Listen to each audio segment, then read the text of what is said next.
Hola, ¿qué tal? Bienvenidos al canal. Vamos a resolver los siguientes ejercicios de transferencia de energía. Y bueno, aquí nos comenta en el ejercicio 1, calcule la entalpía del vapor de agua a una presión de 2.5 bar y 160 grados centígrados respecto a 0 grados centígrados. Nos comentan que el Cp del agua líquida es 4.184 y el Cp del vapor se puede considerar como 1.96. Bueno, en este caso tenemos que hacer una situación que se llama trayectorias hipotéticas. Si nosotros partimos de 0 grados centígrados, sabemos que la fase es líquida y muy probablemente está a presión atmosférica, ¿no? Estamos hablando de 1.013 bar. Un bar son 100 kilopascales, entre 1.03 bar es más o menos 0.13, es como una atmósfera. Y entonces lo que vamos a hacer nosotros es calentar, ¿verdad? Y pasar hasta 100 grados centígrados, todavía como líquido saturado. Esto. Ya una vez que alcanzamos el líquido saturado, es decir, comienza a hervir el líquido, pues vamos a pasar 100 grados centígrados, la misma temperatura, pero todo a vapor y a la misma presión. Y finalmente podemos nosotros aumentar la temperatura hasta 160 grados centígrados como vapor a la misma presión, 1.013, o podemos pasar directamente aquí a la temperatura, vapor y 2.5 bar, ¿sí? Tal vez lo correcto sería decir, bueno, lo llevo a 160 a 1.013 bar y ya cuando esté en 160 y 1.013 bar únicamente modifico la presión. Bueno, lo vamos a escribir. Este sería 1.013 bar. Y el otro paso sería pues llevarlo a 160 grados centígrados, vapor 2.5 bar. Y bueno, pues entonces esta trayectoria que trazamos es la que vamos a trabajar. Aquí vamos a otorgar que es la entalpía de 0.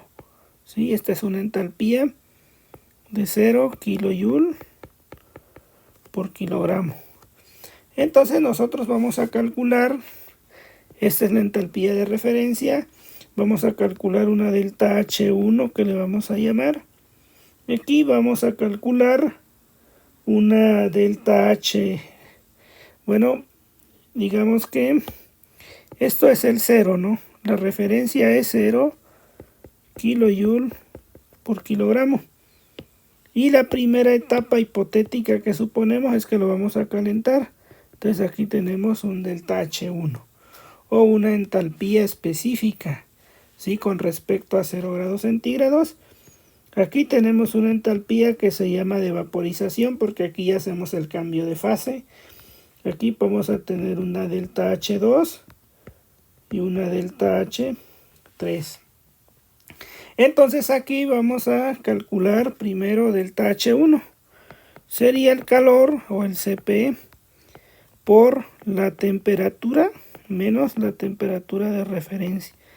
En este caso sería temperatura del líquido saturado, es decir, cuando empieza a hervir, sería 4.184 kilojoule por kilogramo. La temperatura en grados Kelvin sería 100 grados centígrados, 373.15, la de referencia es 273.15. Entonces esta delta H1 tendría un valor de 4.184 y nos quedaría 418.4 kilojoule por kilogramo. Ahora en la entalpía de vaporización, nosotros ya sabemos que delta H de vaporización para el agua, lo puedes buscar en las tablas, a una atmósfera de presión, equivale a 540 calorías por gramo. Si hacemos esto, una caloría es 4 .184 joules por 1000 joules es 1 kilojoule y 1000 gramos es 1 kilogramo. Entonces delta H de vaporización para el agua, esto es para la sustancia, 540 por 4.184 y nos queda 2259.36 kilojoule por kilogramo. Entonces aquí ya tenemos estos datos, ¿no? Estas entalpías. Y nos falta calcular la otra entalpía, donde ahora tenemos solo vapor. Entonces la delta H2, que sería pues Cp del vapor, temperatura menos temperatura del vapor. Aquí sería la temperatura de ebullición, le vamos a llamar aquí. Aquí nos dice que tenemos 1.966 kilojoule por kilogramo. Y aquí nos queda 160 grados centígrados más 273.15, 433.15 grados menos sería 100 grados, 373.15 grados Kelvin. Entonces 433.15 menos 373.15 por 1.966 nos queda 117.96 kilojoule por kilogramo. Y bueno, entonces tenemos todavía una delta H3, ¿sí?, la cual vamos a aproximar a 0. ¿Por qué? Porque el efecto de alguna manera del Cp con respecto a la presión no es tanto. De hecho, el libro del Felder, de otras literaturas, nos dicen que a menos que el cambio de presión sea de 50 atmósferas o por encima de ella, entonces hay un efecto inmediato de la presión, pero en entalpía. Pero de no ser así, pues nosotros podemos de alguna manera no considerar dicho efecto. Entonces la delta H total pues sería delta H1, delta H de vaporización, delta H2 más delta H3.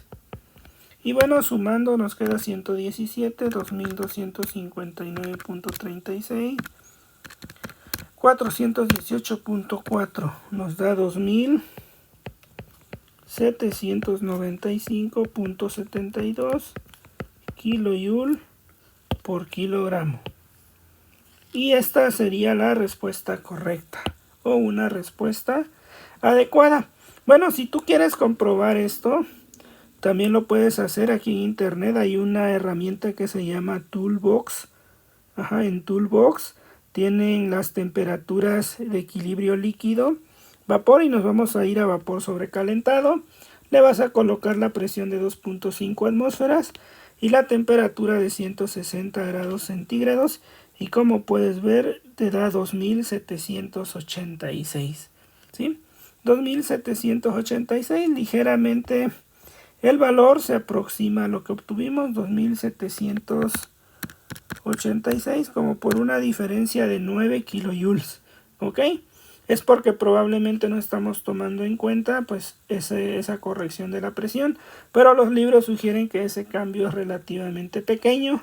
Y bueno, pues esta sería una forma de trabajar este ejercicio.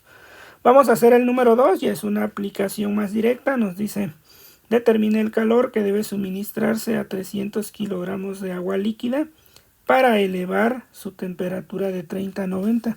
Entonces aquí tenemos 30 grados centígrados, aquí hay un error en el dibujo, y tenemos 300 kilogramos por hora de agua.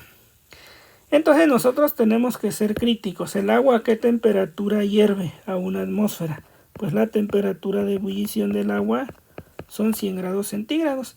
¿Qué quiere decir?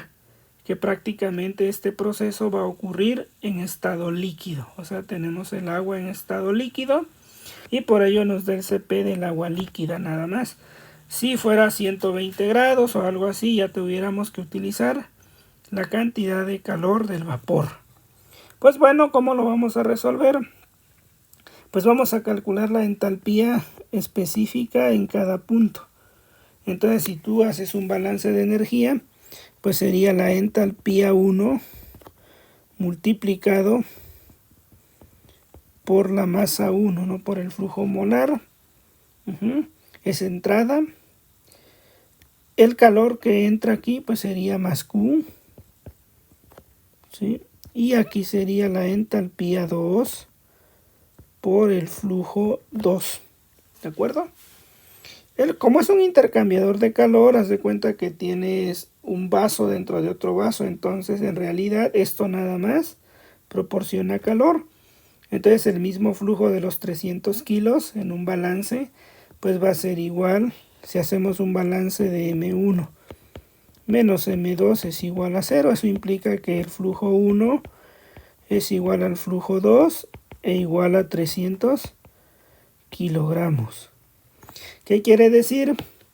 Que nosotros tenemos que calcular Q como la entalpía 2 por el flujo 2 menos la entalpía en 1 por el flujo 1. Y si el flujo 1 es igual al flujo 2, podemos llamarle simplemente M. Sería M por la entalpía 2 menos la entalpía 1. ¿Y cómo vamos a calcular la entalpía 2?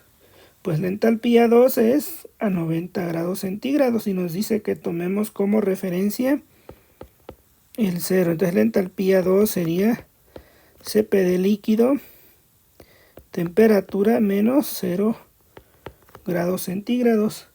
Entonces aquí nos lo da en grados centígrados, mucho ojo con esto. Entonces tenemos aquí una kilocaloría, kilogramo grado centígrado, aquí son 90 grados centígrados menos 0. Y aquí ya conocemos la entalpía, 90 menos 0 por 1. Me quedaría 90 kilocalorías por kilogramo, grados centígrados se cancela. Y la entalpía 1 pues igual, Cp, temperatura menos 0 grados centígrados, es una kilocaloría, kilogramo grados centígrados, pero aquí es 30 menos 0, ¿verdad? Entonces esta es la misma temperatura de referencia, sería 30 kilocalorías por kilogramo. Voy a borrar esto, ya no lo vamos a necesitar. Y entonces, ¿qué es lo que vamos a calcular? Pues bueno, tenemos que Q tendría que ser igual a flujo másico por la entalpía 2 menos la entalpía 1. Flujo másico son 300 kilogramos por hora y multiplicamos por, aquí sería 90 kilocalorías por kilogramo menos 30 kilocalorías por kilogramo. Entonces el calor va a ser 300 que multiplica a 90 menos 30 y nos quedaría 18.000 kilocalorías por hora. Quiere decir que ese es el calor que hay que incorporar. Mucho ojo en el balance. Sabemos nosotros que tenemos que meter calor, por eso en el balance suma, este calor entra. Entonces esta es una entrada y esta es la salida. ¿De acuerdo? Y es lógico, si tú quieres calentar agua de 30 a 90 grados centígrados, ¿qué tienes que hacer? Pues meter calor. Propones una olla en la estufa, enciendes la estufa, el gas, ¿y qué estás haciendo? Metiendo energía. Como metes energía, por eso la energía es positiva, porque quiere decir que necesita calor para pasar de 30 grados a 90 grados. ¿De acuerdo? Espero te haya gustado este video. Por favor, regálame un comentario aquí en el canal y nos vemos en un siguiente video. Saludos.